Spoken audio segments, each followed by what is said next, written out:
하나님의 나라, 그 본질을 찾아서 안녕하세요. 삶의 의미와 영혼의 평안을 찾아 이 자리에 함께하신 모든 분들을 진심으로 환영합니다.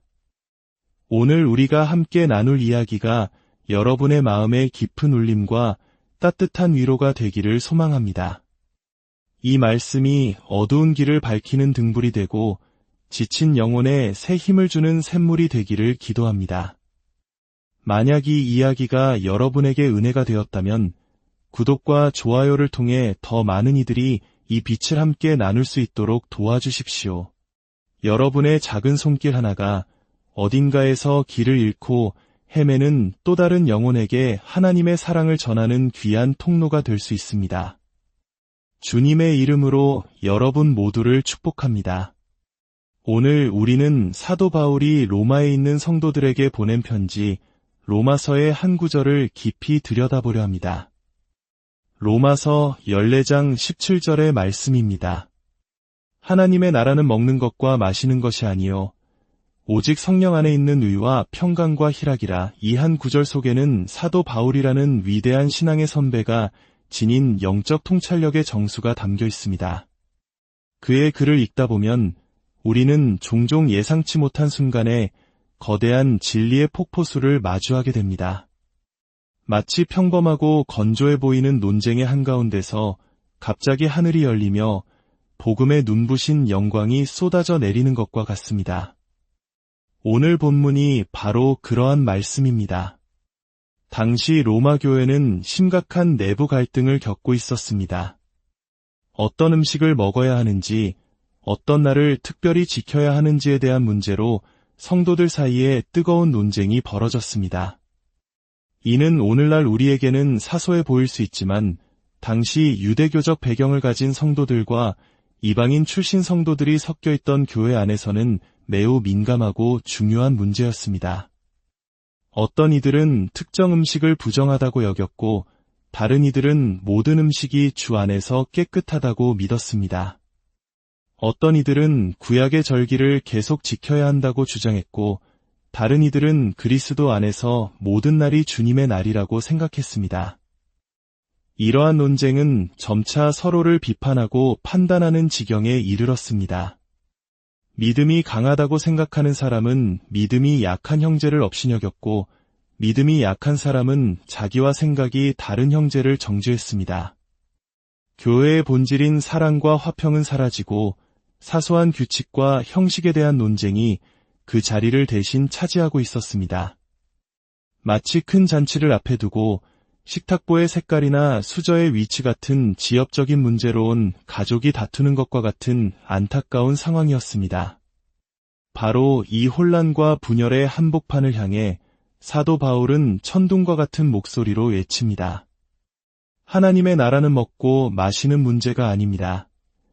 이 선언은 마치 짙은 안개를 단숨에 걷어내는 강한 바람과도 같습니다. 바울은 그들의 시선을 사소한 논쟁거리에서부터 돌려 우리가 바라보아야 할 장엄하고 영광스러운 하나님의 나라, 그 본질적인 가치를 눈앞에 펼쳐 보여줍니다. 이것이 바로 사도 바울의 위대함입니다. 그는 언제나 거대한 원칙, 복음의 핵심 진리를 놓치지 않았습니다.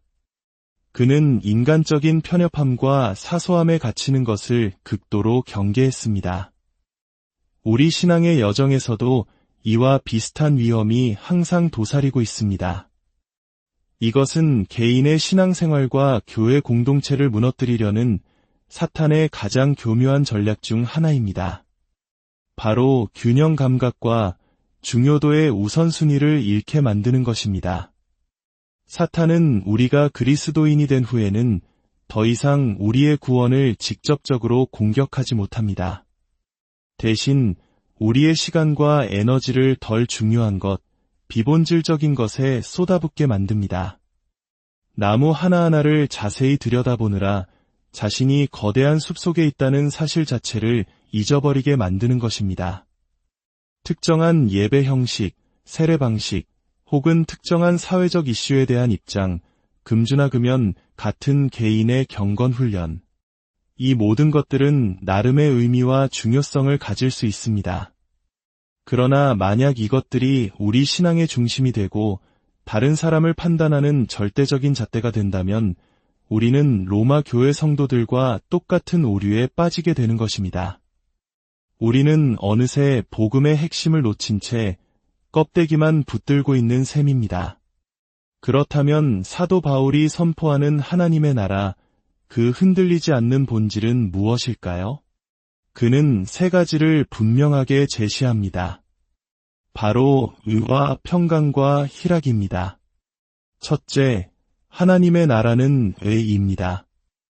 여기서 말하는 의는 우리가 노력해서 쌓아 올리는 도덕적인 선함이나 윤리적인 완전함을 의미하지 않습니다. 만약 그렇다면 이 세상 누구도 하나님의 나라에 들어갈 자격을 갖추지 못할 것입니다. 바울이 로마서 전체를 통해 외치는 의는 오직 하나님께서 우리에게 선물로 주시는 하나님의 의입니다. 그것은 우리의 행위가 아닌 예수 그리스도의 십자가 공로를 믿음으로 말미암아 우리에게 거저 주어지는 것입니다.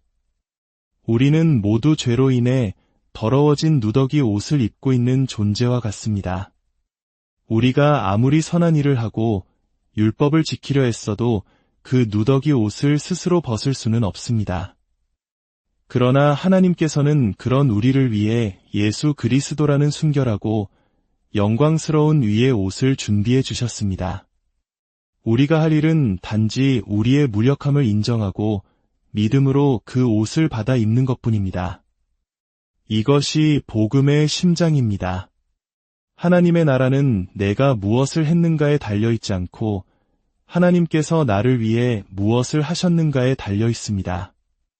이 절대적인 진리 위에 굳건히 서십시오. 여러분이 지키는 어떤 규칙이나 전통도 여러분이 행하는 어떤 선행도 여러분을 구원할 수 없습니다. 오직 그리스도의 의만이 우리를 하나님 앞에 설 수 있게 하는 유일한 기반입니다. 둘째, 하나님의 나라는 평강입니다. 그리스도의 의를 덧입은 자에게 주어지는 가장 큰 축복 중 하나는 바로 하나님과의 화평입니다. 이전에는 죄의 담으로 막혀 하나님과 원수되었던 우리가 이제는 그리스도 안에서 하나님의 자녀가 되어 그분과 평화로운 관계를 누리게 된 것입니다. 이 평강은 세상이 주는 것과 같지 않습니다. 세상의 평안은 문제가 없을 때 잠시 찾아오는 것이지만 하나님이 주시는 평강은 폭풍우가 몰아치는 인생의 한가운데서도 우리 영혼의 닻을 굳건히 내려주는 깊은 안정감입니다. 내가 과연 구원받았을까? 하나님께서 정말 나를 사랑하실까? 하는 불안과 의심에서 벗어나 그분의 변치 않는 사랑과 약속 위에 온전히 쉬는 것입니다. 또한 이 평강은 우리 이웃과의 관계 속에서도 나타납니다. 사소한 문제로 서로 다투고 정죄하는 곳에는 참된 평강이 있을 수 없습니다. 그러나 모든 사람이 자신의 의를 내려놓고 오직 그리스도의 십자가 앞에 함께 엎드릴 때 우리는 비로소 서로를 용납하고 사랑하며 하나가 될 수 있습니다. 하나님의 나라는 논쟁과 다툼이 아니라 그리스도 안에서 누리는 복된 평화입니다. 셋째, 하나님의 나라는 성령 안에서의 희락입니다. 이 기쁨 역시 세상적인 쾌락이나 자기만족과는 근본적으로 다릅니다. 이것은 성령님께서 우리 마음속에 부어주시는 신령한 기쁨입니다. 이 기쁨은 어디에서 비롯될까요? 그것은 먼저 우리의 모든 죄가 용서받았다는 확신에서 오는 기쁨입니다. 더 이상 죄의 짐에 짓눌려 신음하지 않고 자유를 얻은 영혼이 부르는 찬양입니다. 또한 우리가 하나님의 사랑받는 자녀가 되었다는 사실을 깨달을 때 솟아나는 기쁨입니다. 온 우주를 창조하신 분이 나의 아버지가 되시고 나를 눈동자와 같이 지키신다는 사실을 알 때 우리의 마음은 말할 수 없는 기쁨으로 가득 차게 됩니다. 그리고 마지막으로 이 기쁨은 우리를 기다리는 영원한 하늘나라에 대한 소망에서 비롯됩니다.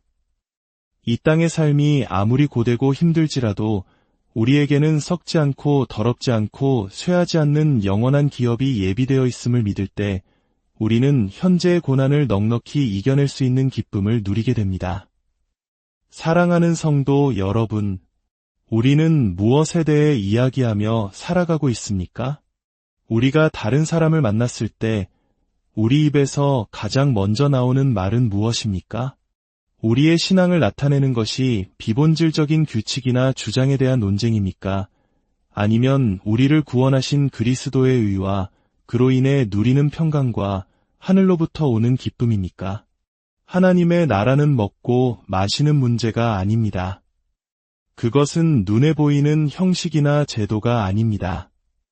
하나님의 나라는 바로 지금 성령님을 통해 우리 마음속에서 경험하는 하나님의 통치입니다. 그것은 그리스도의 의를 옷 입고 하나님과 세상과 화평을 누리며 하늘의 기쁨으로 충만한 삶입니다.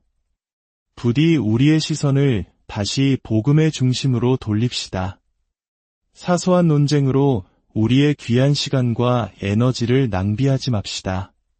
대신 우리를 위해 십자가를 지신 주님을 더욱 깊이 묵상하고 그분이 주신 의와 평강과 희락을 온전히 누리며 이 복된 소식을 세상에 전하는 일에 우리의 삶을 드립시다.